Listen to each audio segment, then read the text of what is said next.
হ্যাঁ প্রিয় বন্ধুরা, আমার পিছনে অনেকগুলি পেঁপে গাছ, পেঁপের বাগান বলা চলে।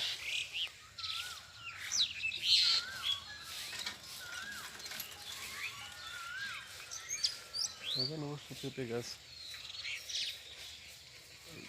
নষ্ট হয়ে যাচ্ছে। দেখুন,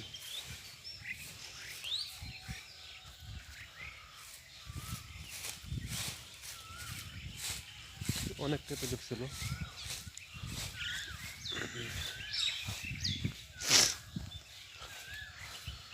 এরকম পেঁপের চাষ করলে তো ভালো